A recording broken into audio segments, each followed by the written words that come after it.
Welcome everyone, join us today as we celebrate the life and legacy of J.J. Cale, the laid-back pioneer whose unique blend of blues, country, and rock inspired generations, with hit songs like After Midnight to Cocaine. So let's dive in. J.J. Cale, born John Weldon Cale, on December 5, 1938, in Oklahoma City, Oklahoma, United States of America. Born in Oklahoma City and growing up in Tulsa, Oklahoma, his father William was an accountant and his mother Hermilie was a homemaker. It was a modest, working-class upbringing, stable but never extravagant, and he was close to his sister Joan.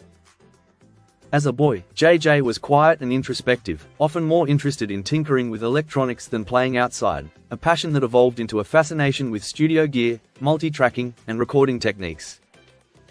Raised on the Lemon Grove estate, he developed a passion for music early on, singing as a child and later gravitating towards the guitar. He attended Tulsa Central High School, graduating in 1956. While still living with his parents, he not only honed his guitar skills but also became fascinated by sound engineering, building his own home recording studio. Soon after graduation, JJ was drafted into military service, training at the Air Force Air Training Command in Rantoul, Illinois. After leaving the military, he pursued music more seriously, becoming part of the thriving Tulsa sound scene. He played in various local bands and experimented with recording techniques that would later define his career.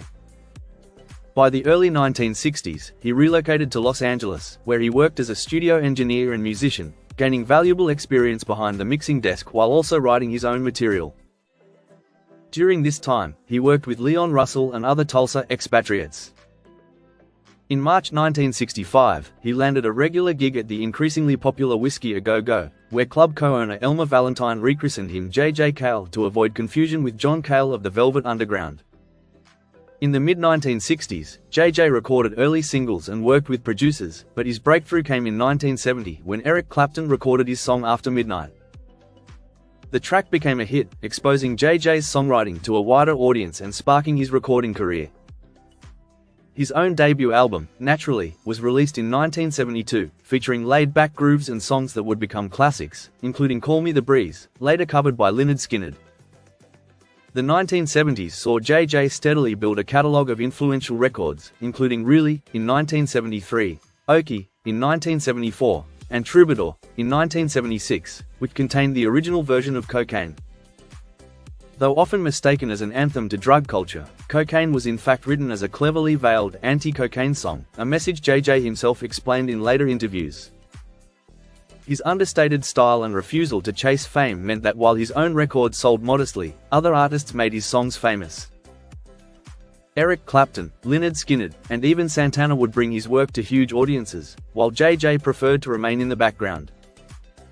By the end of the decade, JJ recorded 5 in 1979, a record that introduced another important chapter in his life. Around this time, he met singer and guitarist Christine Lakeland at a prison benefit concert featuring B.B. King and Waylon Jennings. Christine contributed to the album and would continue to appear on his records. The two later married, beginning a lifelong partnership that extended from music to personal life, and remained partners in life and music until his death. Their relationship was built not just on love, but mutual respect and creativity. In 1980, JJ made a major life change, moving to California. He withdrew from the spotlight almost completely, becoming reclusive and living in a trailer without a phone. He later explained his reasoning, admitting he wanted to avoid the trappings of fame. He had witnessed how celebrity burdened others he worked with, and he was determined to focus on music while sidestepping the pressures of public attention. Through the 1980s and 1990s, JJ continued releasing albums, experimenting with different sounds. By the time he released Closer to You in 1994, he had shifted into more electronic influences, embracing synthesizers and programming at a time when much of the industry was celebrating stripped-down, acoustic unplugged performances. For JJ, electronics was simply another form of art, and he was never afraid to go against prevailing trends. While his records rarely topped charts, his songs became enduring staples of rock and blues. His understated but innovative approach earned admiration from generations of musicians. In 1996, his career was celebrated with the release of the compilation Anyway the Wind Blows, the anthology, which highlighted his wide influence. In the 2000s, JJ remained active, recording and performing selectively. A major highlight came in 2006 when he collaborated with Eric Clapton on the album The Road to Escondido, which won a Grammy Award for Best Contemporary Blues Album. It was a moment of recognition for a man who had spent his life avoiding the limelight, yet whose work had quietly shaped modern rock. Despite this late career success, JJ largely kept to himself, enjoying a quiet life with Christine Lakeland. He occasionally toured but often preferred the studio, continuing to craft music on his own terms.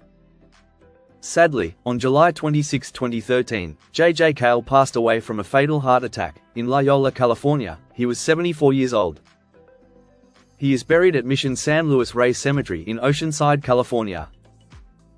His death was mourned deeply in the music world, with countless tributes recognizing him as one of the most influential yet understated figures in modern American music. And there you have it. Though JJ is no longer with us, he left behind a legacy not measured by fame or sales, but by the enduring power of his songs. His work continues to inspire artists across genres, and through classics like After Midnight, Call Me the Breeze, and Cocaine, his spirit lives on. Thank you for watching. Don't forget to like and subscribe for more videos on your favorite music icons, just like this. Take care and bye for now.